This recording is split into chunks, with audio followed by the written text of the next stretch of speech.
Hi, everyone. Welcome back to the podcast. If you're a new listener, welcome. If you're a veteran, welcome back. Today, we're going to talk about, it seems simple, but do not repeat your commands. That's the topic. Okay, that's it. That's it. We'll see you next time. Buy some videos. No, but it's a topic that, we get yelled Well, at. you see it all the time, Well, not just see it, but I got yelled at many times. And Well, people do what's called correction through repetition. Yeah. And that's a bad thing, Yeah. Because you're teaching the dog they don't have to respond on first command, right? Yeah. So again, this is the out of drive obedience I'm talking about. And even in drive obedience, you should not repeat the command. In out of drive obedience, you have you have five things. I think you have you say the name of the dog, the command, and then if the dog doesn't do it, you say no, and then correct the dog, and then you praise it. Or may not praise it, depends what system you use. Yeah. So, and you never repeat the command. Because if you repeat the command, the dog doesn't feel the urgency to do it. Yeah. You just say Fifi come and Fifi doesn't come, or Fifi down, Fifi doesn't down, and then you say down, Fifi down, down, Fifi down, down, down, Fifi down, and Fifi downs, right? Yeah. And then the Fifi thinks the command is not Fifi down, but Fifi down, down. Come on, Fifi down, down, down. That's the command. It's like with kids, people. I remember it was pretty. Sometimes, I used to go train dogs in the families of people, right there in their environment, and it's always interesting to watch the dynamics of the family, and from that, I can tell how the training is going to go, right? Mm-hmm. So, for example, you go to family train dog, it's evening, and they have little kids, and the mom says, Jimmy, pick up your toys and go to bed. And Jimmy completely ignores her, right? He's playing with his toys, Lego or whatever, probably now scratching phone. And the mother say, Jimmy, I told you, pick up your toys and go to bed. And Jimmy ignores her, right? And mom keeps saying, start escalating. Yeah. Jimmy, I told you to pick up your toys and go to bed. And Jimmy keep ignoring her mom, and mom keep escalating. Yeah. And after about seventh time, she loses her shit. And she says, Jimmy! Yeah. God, go, and Jimmy... Now he goes pick up the toys and goes to bed. And they do the same thing with the dogs. Yeah. You know what? My father would say, when I was a kid, Zdenek, that's my real name. Yeah. Zdenek, go pick up the toys and go to bed. And I would do it right there. Yeah. Because if I wouldn't, I would woke up on a floor with numb feeling in back of my head. Yeah. Right? I'm not saying you should beat your kids or dogs, but there gotta be consequence after the first command. I hear this, and I was born in 70. I was under that training. It seems up to whatever years, 70s, mid 70s, and it started slipping. But up to that point, civilization was on the one command. Right. Pretty much that's what I hear from all the. I used to train dogs. I would have 100 people in a class. I would say, line up, and so they would line up. I said, make step forward. They would make step forward. Now you gotta say everything 6 times, man. I already learned that 6 times. That's it. But just say it once, just once. That's it. But behind I'm going back to the dogs. Behind that command, there has to be the other. There's the negative, right? That's the whole training method of positive. You gotta positive. The reason why people say, well, you are like Nazi, right? Well, okay, but That's not the point. The point is you want to say it once because it's about reliability. Yeah. Because if the dog does something wrong, he needs to respond to you on first command. Yeah. Simple as that. Right? Running across the street, trying to attack a little child. Yeah. You got to respond on first command. Yeah. There is no room, not even for one other repetition. Just one repetition. That's it. And then it's correction. And that starts in obedience. Everything starts in obedience. So I say to the dog, first I got to explain the dog the command and make sure he understands. But when he's at that point and I tell him down and he doesn't down, I say no and correction on the leash. Right there. There's no, hey, down. Come on, down. Yeah. No, that's... Yeah. I filmed that it took 8 minutes or 5 minutes with that puppy, the down. Remember Garrett? You have it? I have it, yeah. 5 minutes. It took her 8 minutes. It took a little while. But holding it down until he finally down? Yeah. Garrett was the one that did it, Yeah. And that's without treats. That's how you teach the down command. Right. Without And there is treats. no reprieve. It's just you do it and or we're gonna be here all day until you do it. Yeah. On first command. Yeah. 5 to 8 minutes. The puppy was like, and it's a 5-month-old. Yeah. Yeah. Yeah. That was a good one. They would probably get over the edge, all sorts of people. So, but again, it's not a dog. It's not abuse of the dog. It's as they Hans think it says. is. They think it is. Well, I have a question for you watching this. Well, what do you do when, as Hans says, when the dog wants to do something that you don't want it to do? What? Yeah. Like something dangerous. Yeah. Either to protect the dog or protect possibly a person that the dog. Yeah, that's when you teach the dog in the teaching. That was the teaching phase, the first one. Yeah. You say Buster down and start pulling down on the leash, and as soon as he goes down, he gets relief. That's called negative reinforcement. Negative meaning you stop pulling, so you're taking the pulling away. That's in negative. Yeah. But otherwise, there's pulling until the dog gives up. Yeah, it was constant pressure. And as soon as he gives up, he gets relief. Yeah. And he'll and you praise him and everything's cool, right? But if you keep saying down, down, down, no, the command is not, down, 5 feet down, Yeah. down, right? Yeah. Because what you teach the dog in training, that's what they're going to do in real life. Yeah. So fight as you train and train as you fight. And I know this for a fact because my male was 2 years old roughly when I met Hans, and I just learned basically from this craziness that's going on YouTube. I kind of knew that it can be too, but I didn't know. And Irina was trained in the Czech. Yeah. I mean, this night and day. When I say fooey, I mean, she's like, that's fooey. That means no. Ton of bricks come on her. Yeah. So, I gotta override everything. Yeah, and I'm still frustrated to the day with him, but I'm not with him. I'm not frustrated with him. It's my fault. It's not because you built the wrong default. Yes. Yeah. It's not him. I'm blaming the dog. Right. It's me. Yeah. Not the dog. Oh, he's a good dog. Of course. He's a good dog, but it's. I remember Charles Sharkady, he always used to say, he made fun of me and he says, so if somebody talks about the dog, you rip the dog apart and tell what's wrong here and there with the dog and how he is this and that and all that. And then on the end, you always say, but it's a good dog. It's a good dog. He was making fun of me. But it's a good dog. But I've seen all the mistakes. I've done every mistake you can do with a dog. And now I understand after 3 years training with Hans is that you're not abusing the dog. You're just teaching the dog what they should not. We did the podcast, the one that teaching the dog that what they don't. How does it say? What do you say? What they don't. They gotta do what they don't want to do, rather than what they do want to do. Right. Basically that's it. And if you're a good dog owner and you love your dog, it's because you're protecting your dog from getting into trouble. Yeah, tough love. Yeah. That's all it is. Tough love.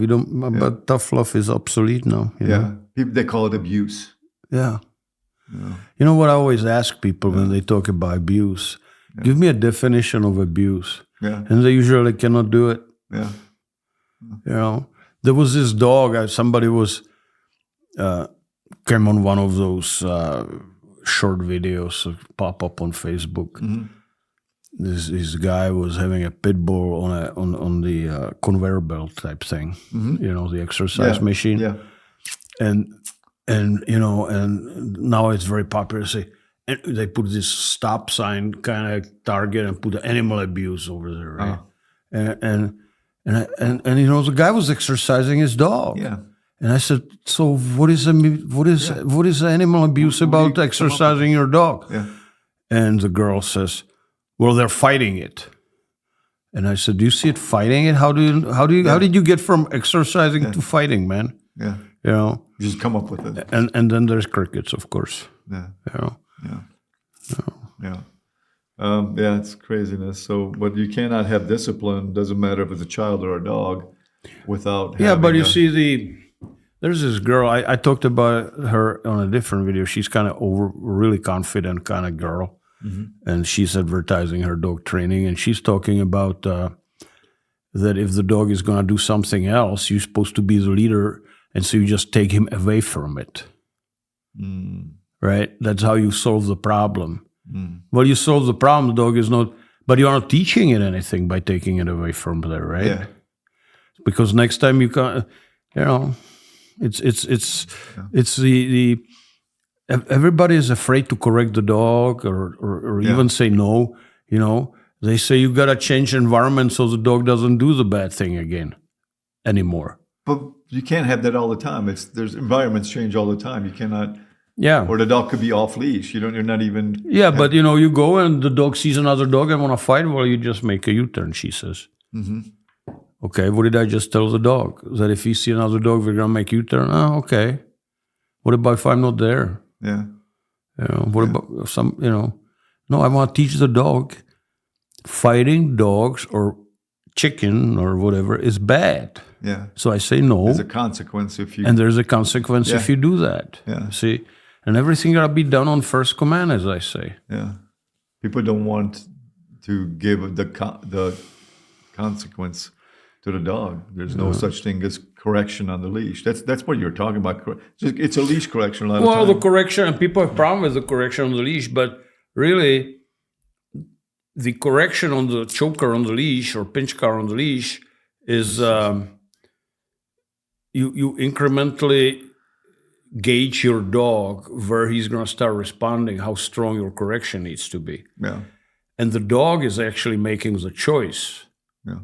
How hard you need to correct him before he responds. So let's say I tell the dog down and he doesn't down, so I say no and give him a correction. I say the first time. Yeah. And the correction doesn't work, so I escalate. Why I escalate? Because that's what dogs do when they fight. They escalate, right? So same thing. Mama dog will escalate on a puppy which is biting her too hard or something, right? So I escalate, and at one point, I give the dog correction, and dog responds. Okay, I don't want it to go any higher, right? Yeah. And that's the only time I did any kind of repetition, just to gauge how hard I'm supposed to correct the dog. Yeah. And then I keep it there. Yeah. Forever. Yeah. It depends on the no dog. And correction. Boom. Right. Yeah. And usually I can tell where the dog is, so I don't even have to give him any corrections to gauge it.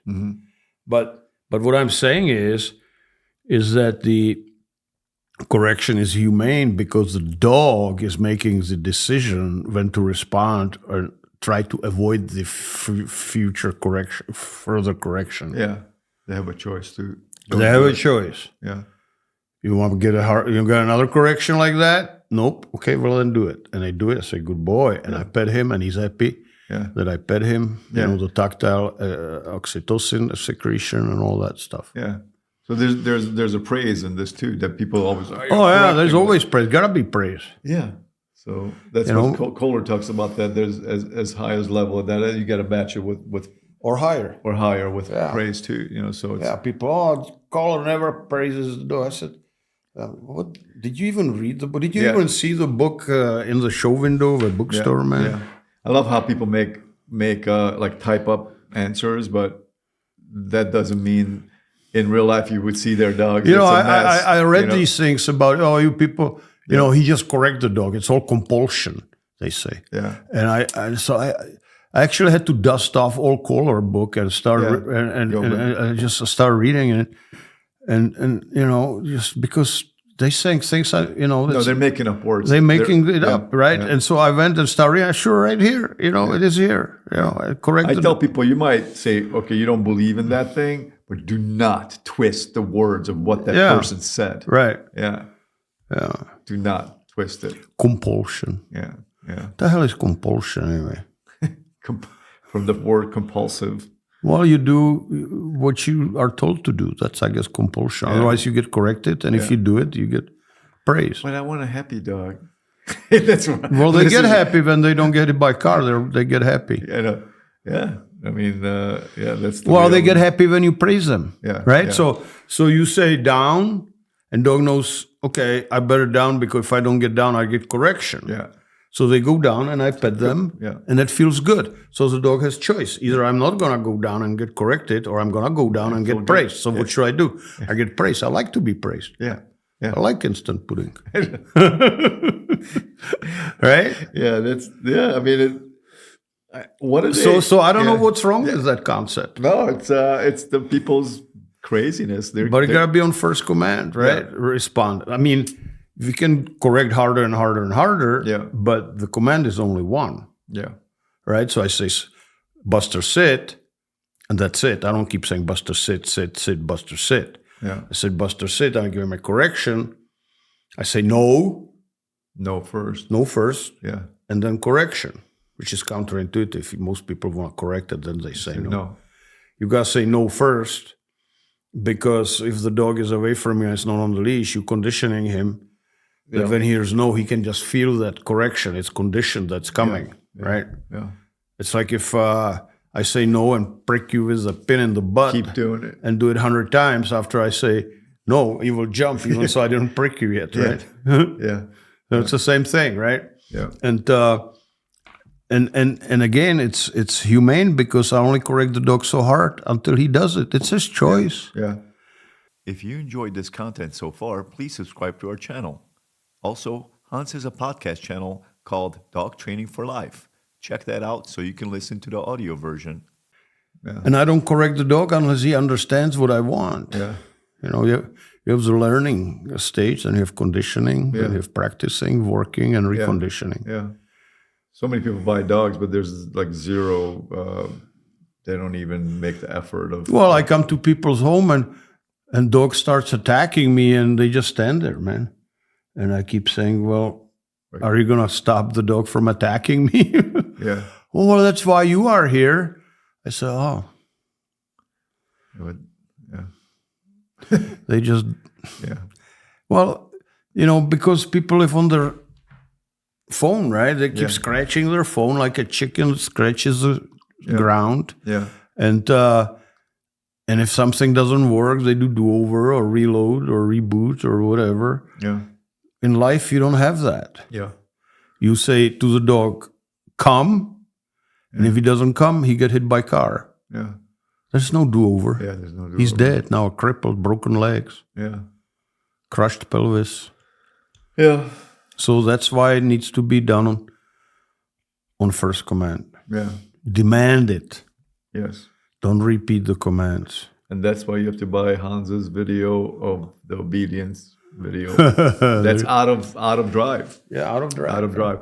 Out of drive meaning no cookie or toy present. Right. The dog which is out of drive is working for you and with you. Yeah. I talked to some cop on Facebook, and they were saying we were talking about how they test the dog, and they said they want to test somebody else's dog. I said, how can you test somebody else's dog when the dog is not bonded with you? And he says, well, I don't need to have dog bonded. Really, machine? Did you buy a computer? Yeah, I couldn't believe he even said that. Yeah. You know, The being, it's like a... but they do that. You know, so the dog is working for itself. Yeah. You know, and that's well, I don't care why the dog is working until he's working. Okay. Wow. Yeah, that's canine handler. Wow. Yeah. Yeah, that's scary because you have a dog that's a dangerous dog at that point. Can be because it's working for itself. Right. Not for the or or the handler, they have just zero understanding of what a dog is or what the relation is. Right, there but such but thing? but so you got to bond with the dog, Yeah. right? You got to assume leadership position. That's what the obedience is, and that's I'm talking about it in the out of drive obedience, which I just Yeah. edited the other day, yesterday. Okay.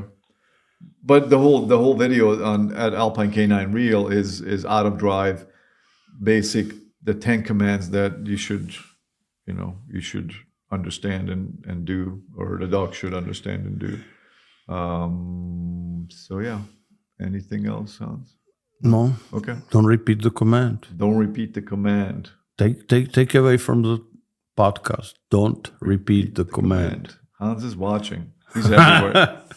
He's there. People making fun, always come to people's home, train their dog, and dog starts behaving, right? Yeah, I was like, this one guy says, you know what, you should be selling cardboard cutouts of yourself. Put it in the corner and dog will listen. well, there's Hans again. I'm gonna behave. That's pretty funny. Pretty funny. Yeah, but it's true. Yeah, it's true. Yeah. So visit alpinecaninereel.com and you can get one-on-one help from Hans. There's a button there. It says one-on-one help. You can purchase 1 hour, 2 hour, 3 hour sessions, and Hans will help pretty much with any kind of issues you have any issue with dogs, give me a call, and Yep. it's reasonably priced, Yeah. and I'll spend all sorts of time with you. We can exchange videos of your too. problems and all that. Yep. You It's a know, bargain. So make sure you go to alpinecaninereel.com for that. If you want to train personal protection dogs, how to train them from start to finish all the way through, Hans has a 4-part video series on that too. He has the check commands for check dogs by a Czech guy. We should change the title to that.